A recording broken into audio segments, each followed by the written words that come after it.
السلام علیکم ورحمۃ اللہ وبرکاتہ۔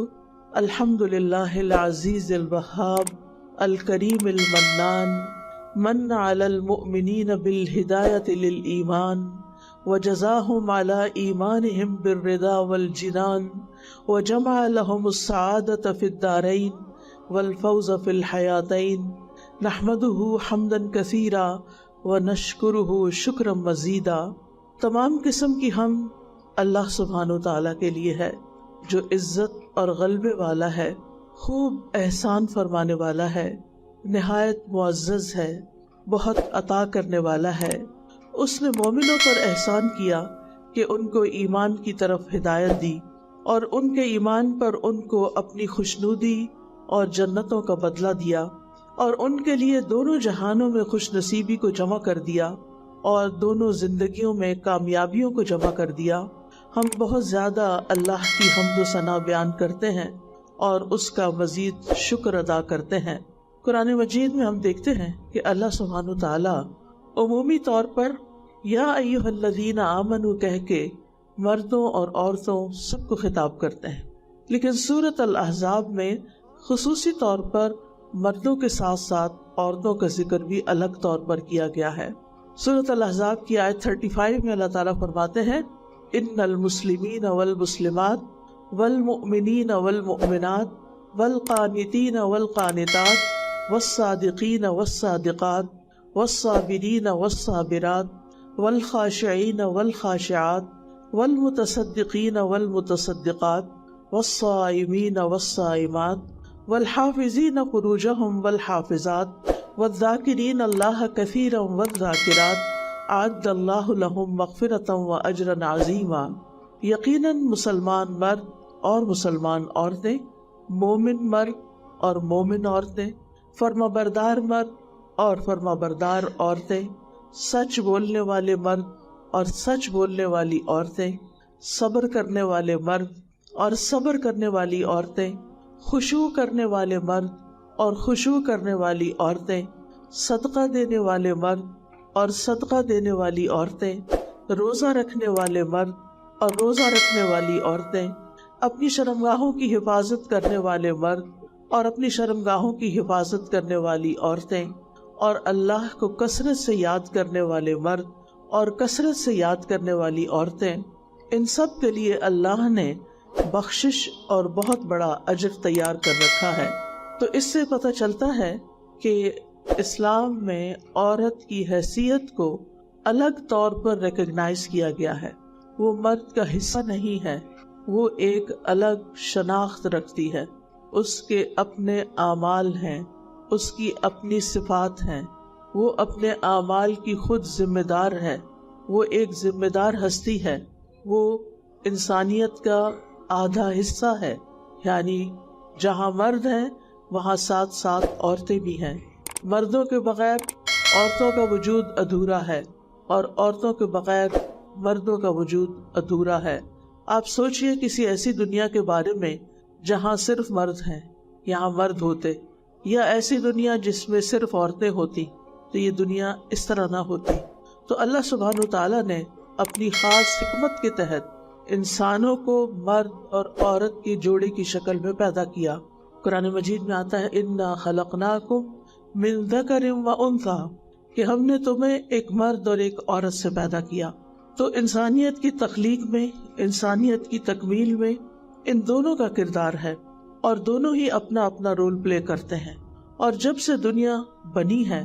آغاز سے ہی، بلکہ دنیا میں آنے سے پہلے ہی، آدم علیہ السلام کے ساتھ حوا علیہ السلام کو ان کی کمپنی کے لیے پیدا کیا گیا۔ دنیا میں نہ صرف یہ کہ مرد اور عورت ایک جوڑے کی شکل میں ہے،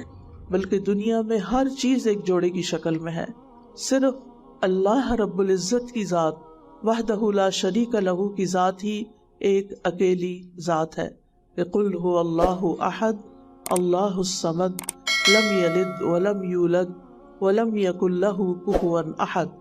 اس کا کوئی ہمسر نہیں، اس کے کوئی برابر نہیں، اس کا کوئی ساتھ نہیں، وہ تنہا ہے، اکیلا ہے، وہ نہ ہی ہے اور نہ شی ہے، وہ اپنی ذات میں منفرد ہے۔ کیونکہ عام طور پر لوگ ان بحثوں میں پڑ جاتے ہیں کہ وہ مذکر ہے یا مؤنث ہے، تو اللہ سبحانہ و تعالیٰ انسانوں کی ان ساری خصوصیات سے ابو ہے۔ ہم دیکھتے ہیں کہ ہمارے دین میں اعمال کے اجر کے اعتبار سے عورتیں مردوں کے برابر ہیں۔ سورۃ آل عمران میں آتا ہے فاستجاب لهم ربهم انی لا اضیع عمل عامل منکم من ذکر او انثی بعضکم من بعض۔ سو ان کے پروردگار نے ان کی دعا قبول کرتے ہوئے فرمایا میں کسی عمل کرنے والے کے عمل کو خواہ مرد ہو یا عورت ہو ضائع نہیں کروں گا، کیونکہ تم دونوں ایک دوسرے کا حصہ ہو، یعنی دونوں مل کر ایک دوسرے کو کمپلیمنٹ کرتے ہو، ایک دوسرے کی تکمیل کرتے ہو، کیونکہ مرد کے بغیر عورت اور عورت کے بغیر مرد ادھورا ہے۔ لہٰذا یہ دونوں مل کر انسانیت کی تخلیق کرتے ہیں اور دنیا میں بھی بہت سارے کام کرتے ہیں، کیونکہ کوئی بھی کام عام طور پر بھی دیکھا جائے تو کوئی ایک فرد تنہا نہیں کر سکتا۔ اسی طرح ایک خاندان کی تعمیر کے لیے، ایک خاندان کی تکمیل کے لیے اور دیگر بہت سے کاموں کے لیے ایک دوسرے سے تعاون کی ضرورت ہوتی ہے۔ قرآن مجید میں اللہ تعالیٰ فرماتے ہیں والمؤمنون والمؤمنات، مومن مرد اور مومن عورتیں بعضهم اولیاء بعض، ان میں سے بعض یعنی وہ ایک دوسرے کے اولیاء یعنی مددگار ہیں، ایک دوسرے کے ساتھی ہیں۔ یأمرون بالمعروف وینہون عن المنکر، وہ نیکی کا حکم دیتے ہیں اور برائیوں سے روکتے ہیں۔ یعنی مومن اپنی ذات کے اعتبار سے، جیسے عمومی طور پر مومنوں کے بارے میں جیسے فرمایا گیا انما المؤمنون اخوہ، کہ مومن آپس میں بھائی بھائی ہیں، اور پھر مومنوں میں کچھ مرد ہیں اور کچھ عورتیں ہیں تو وہ بھی ایک دوسرے سے نیکی کے کاموں میں تعاون کرنے والے ہیں، ایک دوسرے کے حریف نہیں ہیں، ایک دوسرے کے دشمن نہیں ہیں، ایک دوسرے کے مخالف نہیں ہیں، بلکہ وہ ایک دوسرے کے مددگار ہیں۔ تو اسلام جہاں عمومی طور پر معاشرے کے اندر ایک ہارمنی پیدا کرتا ہے، آپس میں اتفاق، اتحاد اور محبت سے رہنے کا درس دیتا ہے، وہاں اسی طرح مرد اور عورت کے بیچ میں بھی اتفاق اور اتحاد کی فضا قائم کرتا ہے، نہ کہ دشمنی کی اور ایک دوسرے کے مقابلے کی اور ایک دوسرے کو لیٹ ڈاؤن کرنے کی۔ اسلام سے پہلے دور جاہلیت میں عورت کے ساتھ بہت بدسلوکی کی جاتی تھی۔ اس وقت دنیا کی تاریخ میں جانے کا وقت نہیں ہے کہ ہر ملک کے اندر، ہر علاقے کے اندر، ہر تہذیب کے اندر عورتوں کا استحصال کیا گیا۔ صرف اسلام سے پہلے ہی کی بات کروں گی کہ وہاں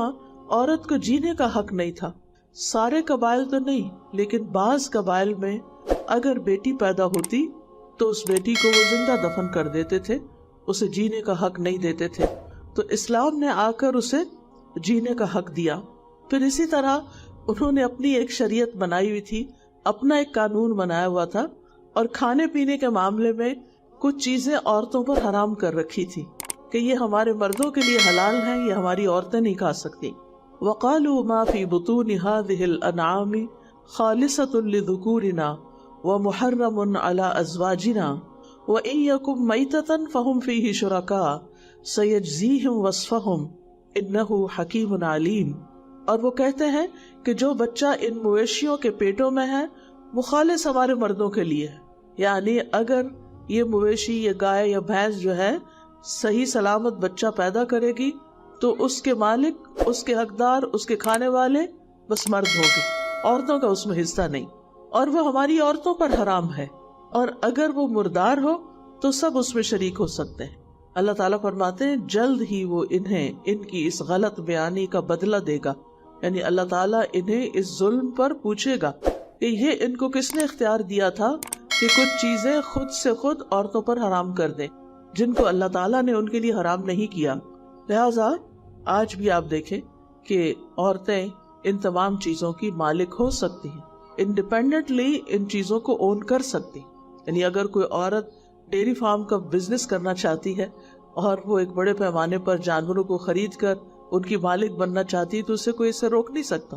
اسلام اسے اس سے نہیں روکتا۔ اسی طرح اگر کوئی عورت گوشت کھانا چاہتی ہے ان جانوروں کا تو اسلام میں عورت کے لیے کوئی حرام نہیں ہے، لیکن دور جاہلیت میں اس طرح کی چیزیں عورتوں کے لیے ممنوع کر دی گئی تھی۔ اور جہاں تک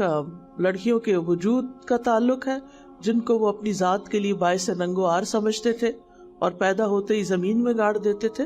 تو قرآن مجید میں اس کی بھی شدید مذمت کی گئی۔ اللہ تعالیٰ فرماتے ہیں وَإِذَا الْمَوْءُودَةُ سُئِلَتْ بِأَيِّ ذَنبٍ قُتِلَتْ،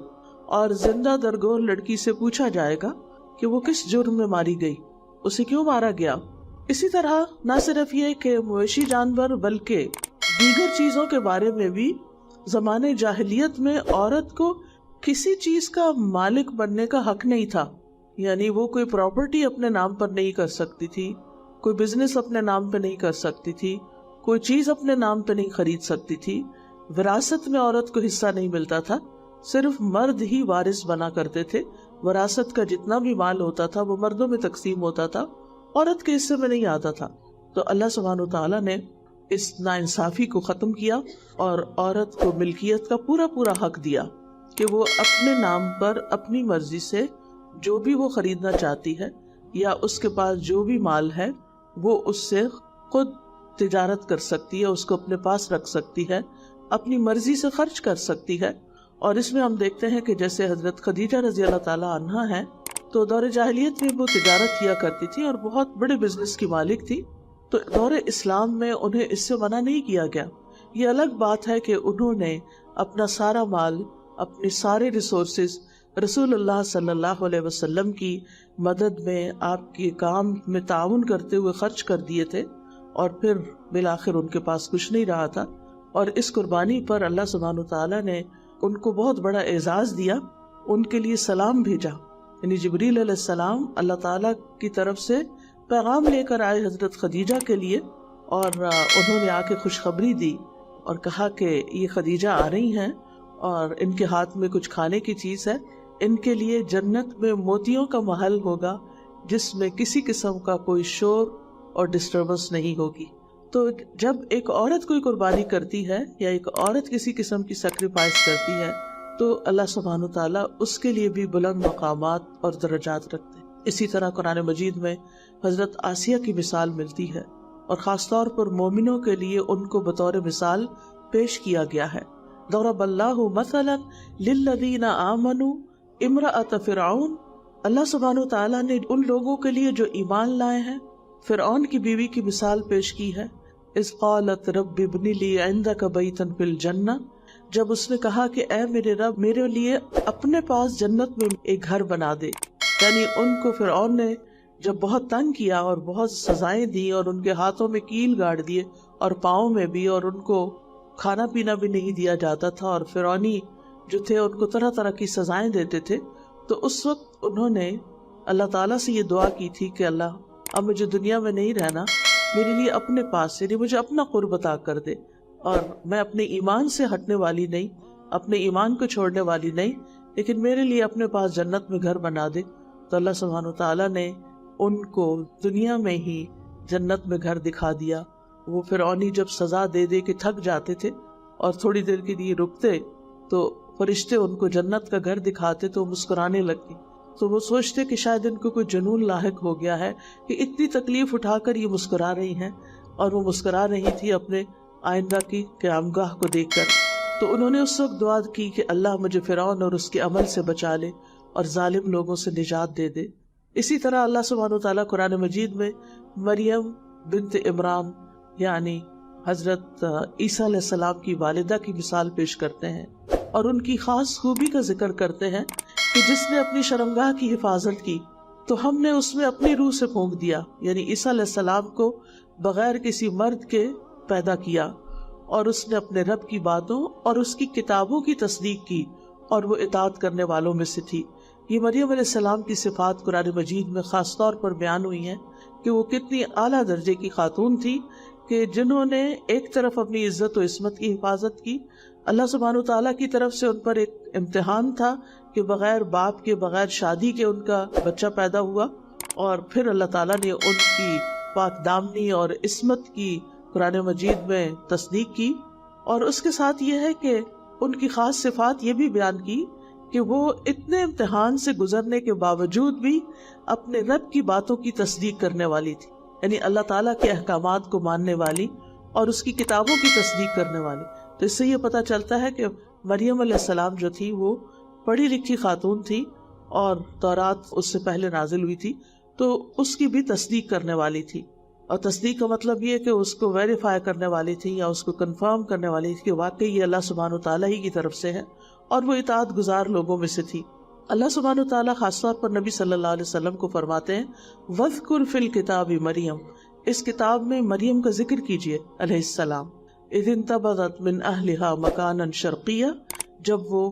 مشرقی جانب اپنے گھر والوں سے الگ ہو کر چلی گئی تھی۔ اور یہ مریم علیہ السلام کی بہت بڑی فضیلت ہے کہ صرف وہ واحد خاتون ہیں جن کا نام لے کر قرآن مجید میں ذکر کیا گیا ہے، اور اسی طرح یہ ہے کہ ان کی تعریف بیان کی گئی، اور 34 بار 34 ٹائمز قرآن مجید میں ان کے نام کا ذکر آتا ہے۔ اور پھر اللہ تعالیٰ نے فرشتوں کے ذریعے ان کو براہ راست خطاب بھی کیا، وَإِذْ قَالَتِ الْمَلَائِكَةُ يَا مَرْيَمُ إِنَّ اللَّهَ اصْطَفَاكِ وَطَهَّرَكِ وَاصْطَفَاكِ عَلَى نِسَاءِ الْعَالَمِينَ، اور جب فرشتوں نے کہا کہ اے مریم، بے شک اللہ نے تجھے چن لیا، تجھے پاک کر دیا، اور سب جہانوں کی عورتوں پر تمہیں فضیلت عطا کی، یعنی ہر دور کی خواتین کے لیے تم ایک مشعل راہ ہو۔ کس بنا پر اللہ تعالیٰ نے ان کو ہمارے لیے ایک رول ماڈل بنایا کہ انہوں نے نمبر 1 اپنی عزت و عصمت کی حفاظت کی، کہ وہ کوئی باغی خاتون نہیں تھی، وہ کسی حرام کام میں نہیں پڑی، انہوں نے کسی مرد سے ناجائز تعلقات قائم نہیں کیے۔ دوسری چیز یہ ہے کہ وہ اپنے رب کی فرما بردار تھی، یعنی جس طرح رب نے چاہا انہوں نے کیا، اور انہوں نے کوئی شکوہ نہیں کیا، جس حال میں بھی اللہ نے ان کو رکھا انہوں نے اس میں رہنا قبول کیا۔ اور پھر یہ ہے کہ وہ پڑھی لکھی خاتون تھی، کتابوں کی تصدیق کی۔ تو ایسی خواتین کے جو نمونے ہیں وہ ہمارے سامنے قرآن مجید میں بھی ہیں۔ اس کے علاوہ اگر ہم تاریخ پڑھتے ہیں، اسلامی تاریخ، اور خاص طور پر حدیث لٹریچر پڑھتے ہیں، تو اس میں ہزاروں کی تعداد میں ایسی خواتین ملتی ہیں کہ جنہوں نے علم کی دنیا میں اپنا نام کمایا، اور انہوں نے ایسے مشکل علوم حاصل کیے، اور پھر اس میں ان کی خدمات موجود ہیں۔ ڈاکٹر اکرم ندوی ہیں، کیمبرج یونیورسٹی میں ہوتے ہیں، بیسیکلی انڈین مسلم اسکالر ہیں۔ انہوں نے ایک کتاب لکھی ہے جو کئی والیوم میں ہے، جس میں ہزاروں کی تعداد میں ان خواتین کا ذکر کیا گیا، اور یہ کتاب محدثات کے نام سے ہے کہ جنہوں نے حدیث، یعنی قرآن مجید کے بعد جو بڑا سورس ہے مسلمانوں کی ہدایت کے لیے وہ حدیث ہے، تو اس فن کے اندر انہوں نے مہارت پیدا کی۔ اور اس میں ہم دیکھتے ہیں کہ خاص طور پر یہ کہا جاتا ہے کہ مردوں کے اندر تو حدیث میں بہت سے ایسے راوی بھی پیدا ہوئے کہ جن کو کذاب بھی کہا جاتا ہے، یا انہوں نے غلط روایات بھی بیان کی، لیکن عورتوں میں سے ایسی نہیں ملتی۔ یعنی خاص طور پر اس کا ذکر تاریخ میں کیا گیا ہے کہ عورتوں نے جب حدیث کو روایت کیا تو اس میں کسی قسم کا جھوٹ نہیں ملایا۔ پھر اسی طرح ہم دیکھتے ہیں کہ قرآن مجید میں اللہ سبحانہ وتعالیٰ ایک عورت کی شکایت 7ویں آسمان کے اوپر سنتے ہیں، قد سمع اللہ قول التی تجادلک فی زوجہا وتشتکی الی اللہ، یقیناً اللہ نے اس عورت کی بات سن لی جو اپنے شوہر کے بارے میں آپ سے جھگڑ رہی تھی، یعنی رسول اللہ صلی اللہ علیہ وسلم کے پاس آ کر اپنا معاملہ پیش کر رہی تھی، اور اللہ سے شکایت کر رہی تھی کہ اس کے شوہر نے اس کے ساتھ کیسی زیادتی کی ہے، کیسا ظلم کیا ہے، کہ اس کی جوانی اس کے ساتھ گزری اور بڑھاپے کی عمر میں اس نے اس کو ایک طرح کی طلاق دی، جو اس دور میں زہار کی شکل میں دی جاتی تھی، جب بیوی کی پیٹھ کو ماں کی پیٹھ کی طرح کہہ دیا جاتا تھا۔ تو اللہ سبحانہ تعالیٰ نے اس عورت کے مسئلے کو سنا اور اس کا حل پیش کیا، اور سزا کے طور پر مرد کے اوپر جو اس کا کفارہ ہوا وہ یہ کہ 2 مہینے کے مسلسل روزے رکھے، اس سے پہلے کہ وہ اپنی بیوی کو ہاتھ لگائے۔ تو یہ چند باتیں میں کتاب اللہ سے اس لیے پیش کر رہی ہوں تاکہ اس بات کا احساس ہو کہ اللہ تعالیٰ نے عورت کو ایک عزت دی ہے، ایک مقام دیا ہے، اور اللہ سبحانہ تعالیٰ نے ان کے مزاج کا بھی قرآن میں ذکر کیا، اور جو لوگ عورتوں پر جھوٹا الزام لگائے ان کی خاص طور پر سزا بھی بیان کی۔ سورۃ النور میں اللہ تعالیٰ فرماتے ہیں ان الذین یرمون المحصنات الغافلات المؤمنات لعنوا فی الدنیا والآخرہ ولہم عذاب عظیم، بے شک وہ لوگ جو پاک دامن بے خبر مومن عورتوں پر تہمت لگاتے ہیں، یعنی زنا کی تہمت لگاتے ہیں، دنیا اور آخرت میں لعنت کیے گئے ہیں، یعنی اللہ سبحانہ تعالیٰ کی رحمت سے دور ہیں، اور ان کے لیے بہت بڑا عذاب ہے۔ یعنی عورت کی عزت و عصمت جو ہے وہ اس کے لیے ایک خاص معنی رکھتی ہے، تو اس کو یوں پروٹیکٹ کیا گیا، اور کسی کو بھی اس کی اجازت نہیں دی گئی کہ وہ ظلم اور زیادتی کریں۔ نبی صلی اللہ علیہ وسلم اپنے متعدد خطبات میں، اپنی تعلیمات میں مردوں پر عورتوں کے حق کو واضح فرماتے ہیں۔ سنن ترمذی میں آتا ہے، رسول اللہ صلی اللہ علیہ وسلم نے فرمایا، ان لکم علی نسائکم حقا ولنسائکم علیکم حقا، خبردار رہو مردوں کے حق عورتوں پر ویسے ہی ہیں جیسے عورتوں کے مردوں پر حقوق ہیں، یعنی تمہارے لیے عورتوں پر حق ہے اور عورتوں کے لیے تم پر حق ہے، دونوں کے فرائض بھی ہیں اور دونوں کی ذمہ داریاں بھی ہیں۔ نبی صلی اللہ علیہ وسلم بیوی کے حق کی وصیت کرتے ہوئے کہتے ہیں، حضرت عبداللہ ابن عمرو ابن العاص کہتے ہیں کہ رسول اللہ صلی اللہ علیہ وسلم نے مجھ سے فرمایا، اے عبداللہ، مجھے بتایا گیا ہے کہ تم دن کو مسلسل روزے رکھتے ہو اور رات کو مسلسل قیام کرتے ہو۔ میں نے عرض کیا، ہاں اے اللہ کے رسول، ایسا ہی کرتا ہوں۔ آپ نے فرمایا، ایسا نہ کرو، روزہ رکھو اور رات کو قیام بھی کرو اور آرام بھی کرو، یعنی روزہ رکھو بھی اور نہیں بھی رکھو، یعنی کبھی رکھو اور کبھی نہیں رکھو۔ تیرے جسم کا تجھ پر حق ہے، تیری آنکھوں کا تجھ پر حق ہے اور تیری بیوی کا تجھ پر حق ہے، یعنی اپنی بیوی کو بھی ٹائم دو، صرف عبادت میں ہی مشغول نہ رہو۔ اگر دیکھا جائے تو عبادت ایک بہت اہم فریضہ ہے۔ اللہ تعالیٰ خوش ہوتے ہیں جو رات کو قیام کرتا ہے، جو انسان یا دن کو روزہ رکھتا ہے، لیکن یہاں پر اس میں بھی اعتدال قائم کرنے کو کہا گیا۔ فرض روزے تو اپنی جگہ ہیں ہی، لیکن نفلی روزے جو ہیں ان کے بارے میں خاص طور پر تاکید کی گئی ہے۔ پھر اسی طرح ہم دیکھتے ہیں کہ رسول اللہ صلی اللہ علیہ وسلم کا طرز عمل، حضرت عائشہ کہتی ہیں کہ میں نے کسی کو بھی اپنی عادات، چال چلن، بات چیت میں فاطمہ رضی اللہ عنہا سے بڑھ کر رسول اللہ صلی اللہ علیہ وسلم کے مشابہ نہیں پایا، یعنی سب سے زیادہ وہ نبی صلی اللہ علیہ وسلم کو ریزمبل کرتی تھی۔ جب وہ آپ کے پاس آتی تو آپ اٹھ کر ان کی طرف خود بڑھتے، یعنی ایک باپ اور بیٹی کا تعلق ہے، وہ اللہ کے رسول ہیں، اللہ کے حبیب ہیں، پوری دنیا سے زیادہ معزز اور محترم ہیں، لیکن ان کی بیٹی جب ان کے پاس آتی تو آپ ان کے لیے کھڑے ہو جاتے، آپ کھڑے ہو جاتے، ان کا ہاتھ پکڑتے، بوسہ دیتے، یعنی پیار کرتے اور اپنی جگہ پر بٹھاتے تھے۔ اور جب نبی صلی اللہ علیہ وسلم حضرت فاطمہ کے گھر جاتے تو وہ اٹھ کر آپ کی طرف آتی، استقبال کرتی، آپ کا ہاتھ پکڑتی اور بوسہ دیتی اور اپنی جگہ پر بٹھاتی، کیونکہ محبت دونوں طرف سے ہوتی ہے۔ تو یہ ایک باپ اور بیٹی کا مثالی تعلق ہے۔ آج کتنے باپ ہیں جو اپنی بیٹیوں کو ایسی عزت دیتے ہوں اور ان سے ایسی محبت کرتے ہوں اور ان کو اپنی جگہ بٹھاتے ہوں اور ان کا اتنا اکرام کرتے ہوں۔ لَقَدْ كَانَ لَكُمْ فِي رَسُولِ اللَّهِ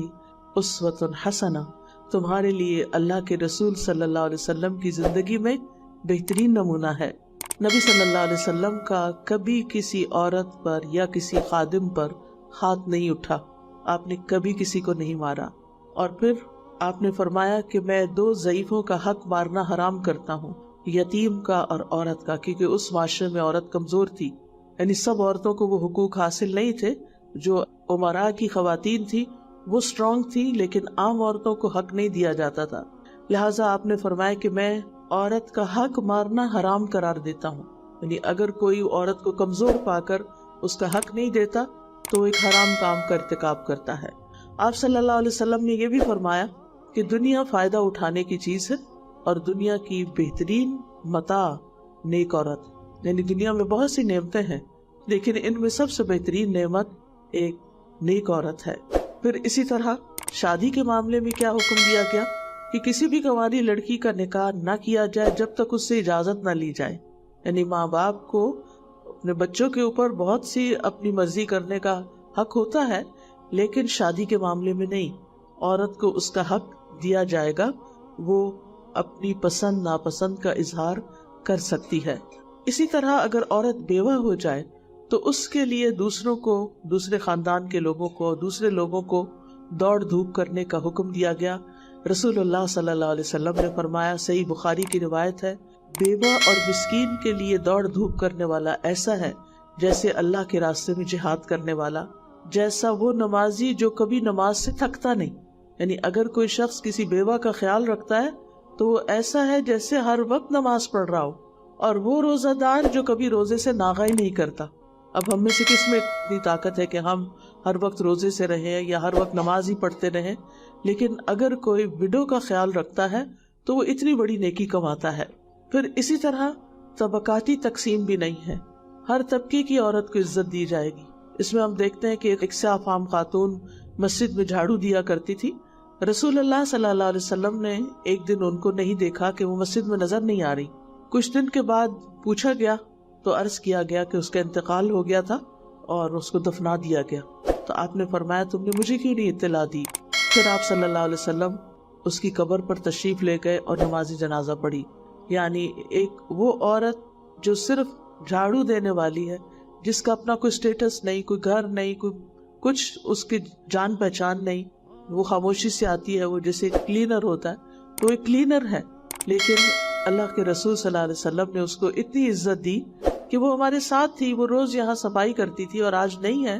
تو اس کا بھی حق ہے کہ ہم اس کا خیال رکھیں اور آپ لوگوں کو لے کر دوبارہ جا کر اس کی قبر پر جنازہ پڑھتے ہیں۔ اسی طرح ہم دیکھتے ہیں کہ عورت کو وراثت میں حق دیا گیا،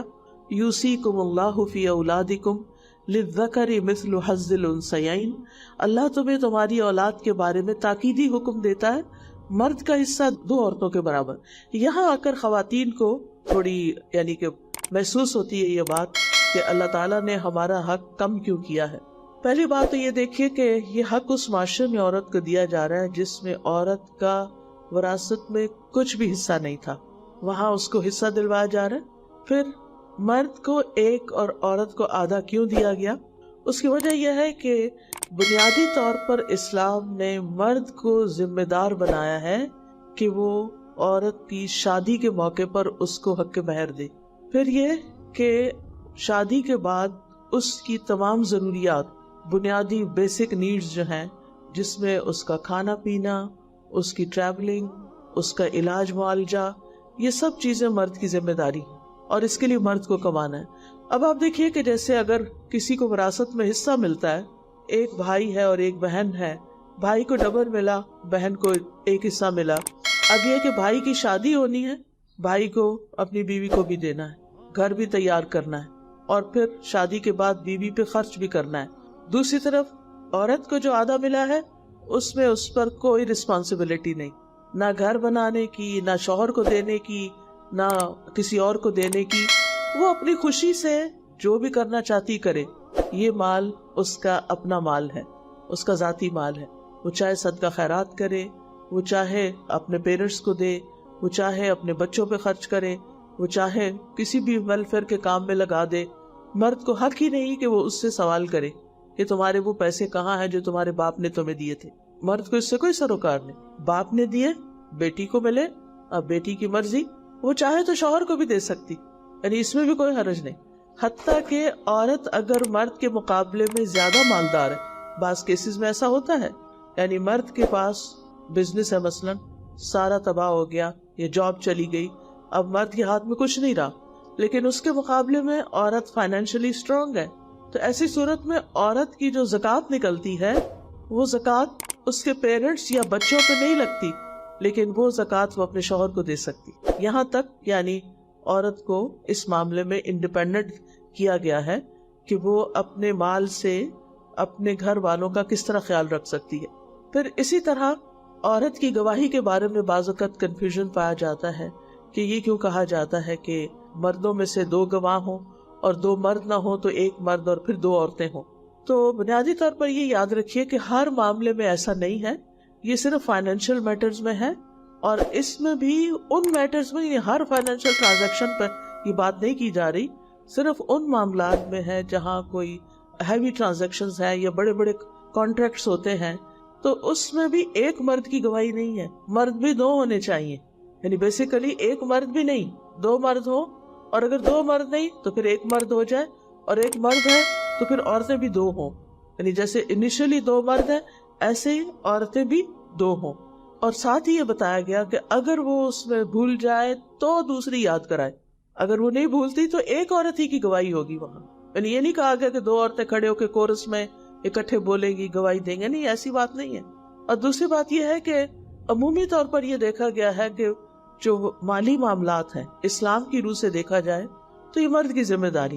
یعنی کاروبار کرنا، گھر چلانا، خرید و فروخت، اور یہ ساری چیزیں جو ہیں بنیادی طور پر مرد کی ذمہ داری. اس کا یہ مطلب نہیں عورت کر نہیں سکتی، عورت کر سکتی. یعنی تجارت اگر مرد کرتا ہے تو تجارت عورت بھی کر سکتی. اور اس میں ازواج مطہرات میں سے ہم دیکھتے ہیں کہ حضرت زینب رضی اللہ تعالی عنہا جو تھی وہ ام المساکین کہلاتی تھی، مسکینوں کی ماں. یعنی آج کسی عورت کا یہ لقب میں نے نہیں سنا کہ یہ مسکینوں کی ماں ہے. وہ مسکینوں کی ماں کہلاتی تھی. کیوں؟ اس لیے کہ اپنے ہاتھ سے چیز